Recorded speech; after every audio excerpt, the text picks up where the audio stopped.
Bank reconciliation statement के numerical 16 को हम किस तरह इजी वे में सॉल्व कर सकते हैं। अस्सलाम वालेकुम and welcome to my YouTube channel. यहाँ पे गिवन है on 31 December 1990 cash book of the trader showed a bank overdraft of RS 1729। तो यहाँ पे देखेंगे जो कैश बुक है वो हमारे पास ओवरड्राफ्ट बैलेंस शो कर रहा है। इट्स मीन कि यहाँ पे हमारे पास अनफेवरेबल बैलेंस है जिसकी अमाउंट 1729 है।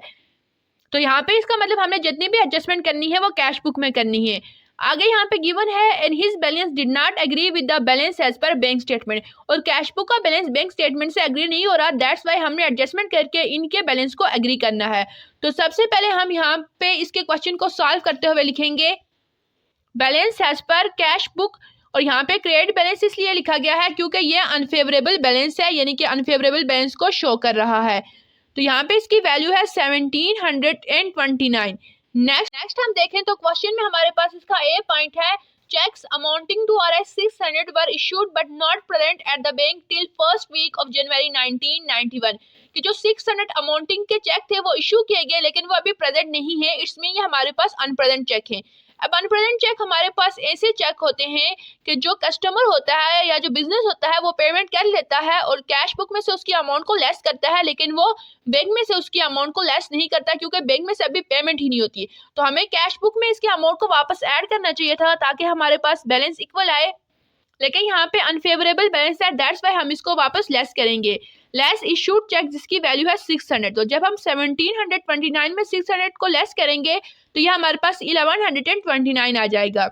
इसका बी पॉइंट है cheque amounting to RS 750 were deposit in the bank but were not collected. कि 750 के चेक डिपॉजिट हुए लेकिन अभी वो कलेक्ट नहीं हुए, यानी कि हमारे पास अनकलेक्टेड चेक है, अनक्रेडिटेड चेक है।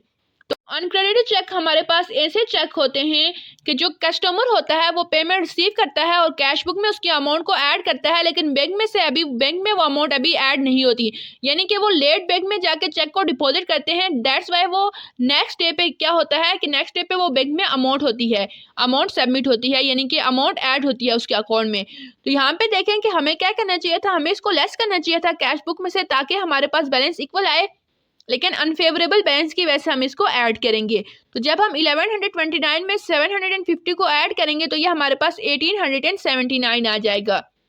नेक्स्ट हमारे पास इसका सी पॉइंट है a cheque for RS 150 receive from a customer and deposit in the bank were dishonour but intimation was not receive from the bank up to 31 December. तो यहाँ पे देखें कि 150 का जो चेक था जो कस्टमर से रिसीव किया गया और बैंक में डिपॉजिट हुआ, लेकिन वो डिसऑनर हो गया, और अब जो बिजनेस है उसको इसकी इन्फॉर्मेशन 31 दिसंबर तक पता ही नहीं थी। तो अब देखें कि वो अमाउंट जो है वो बैंक स्टेटमेंट में उन्होंने ऐड नहीं की, लेकिन जो ओनर है उसने अपनी कैश बुक में उस अमाउंट को ऐड किया था। तो अब हमें इसको लेस करना चाहिए, लेकिन यहाँ पे अनफेवरेबल बैलेंस है, दैट्स वाई हम इसको ऐड करेंगे। Add cheque deposit into the bank जिसकी वैल्यू है 150। तो जब हम 1879 में 150 को ऐड करेंगे तो ये हमारे पास 2029 आ जाएगा। नेक्स्ट है हमारे पास इसका D point RS 1500 being the proceed of a bill receivable collected appear in the bank statement but not in cash book। कि जो RS 1500 का जो बिल रिसीवेबल है वो बैंक में अपियर है, यानी कि बैंक स्टेटमेंट में उसके अमाउंट को ऐड किया गया है, लेकिन कैश बुक में वो अमाउंट ऐड नहीं हुई। तो हमें कैश बुक में उसके अमाउंट को ऐड करना चाहिए था, लेकिन क्योंकि यहाँ पे हमारे पास बैलेंस अनफेवरेबल है, दैट्स पे हम इसको लेस करेंगे। Less bill receivable collected in the bank जिनकी अमाउंट है 1500। तो जब हम इसको 2029 में से 1500 को लेस करेंगे तो ये हमारे पास 529 आ जाएगा। नेक्स्ट हमारे पास इसका लास्ट ई पॉइंट है bank charges RS 15 and interest on overdraft RS 85 appear in the bank statement but not in cash.